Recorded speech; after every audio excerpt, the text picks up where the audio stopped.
Now, next week, the leadership of the country will converge at the Bomas of Kenya to deliberate on strategies towards reducing the national wage bill. At a time the country spends 47% of its revenue to pay salaries and allowances, a national conversation could not have been more timely. It is expected that the conference will be treated to statistical presentations on where the more than 1.1 trillion shillings goes. For the rest of us, I guess, we can only present our wishes. Here is mine.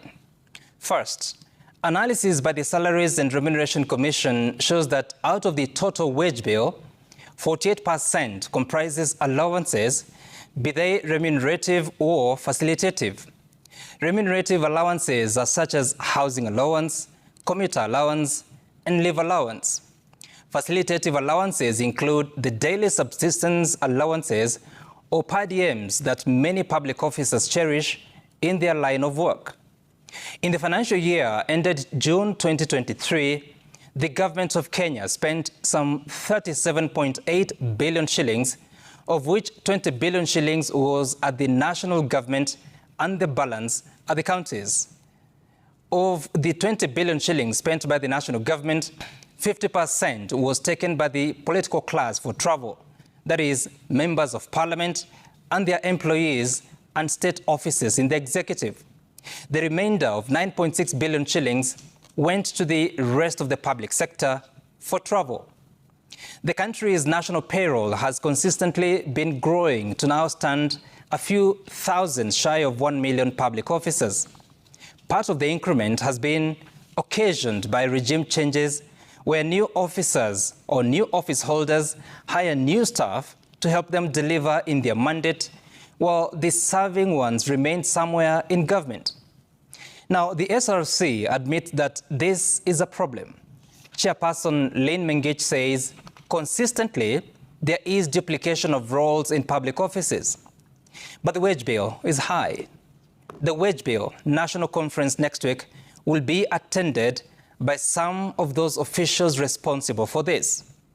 The SRC, in its conference preparatory notes, indicates that the productivity of the Kenyan public service ranks poorly globally and on the continent.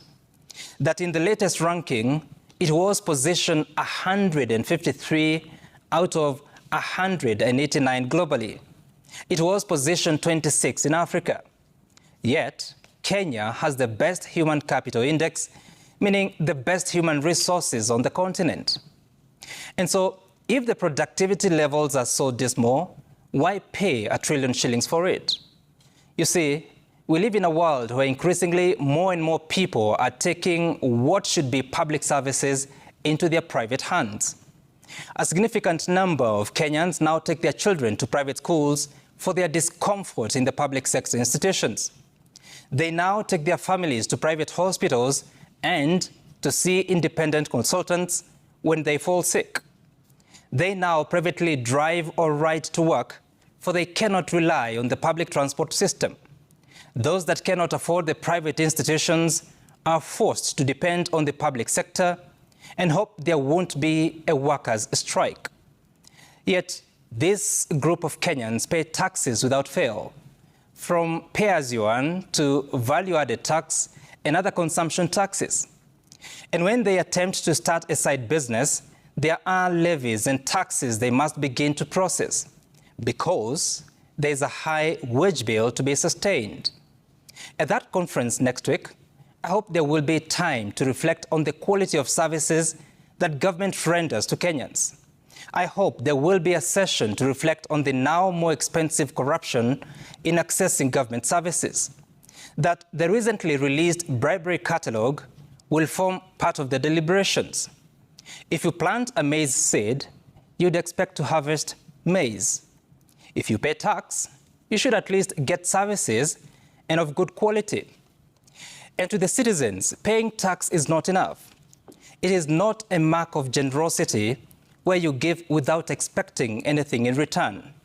There ought to be a measure of reciprocity, and I hope the third National Wage Bill Conference will pay attention to this. Failure to do so defeats the sense of a government of the people, by the people. And that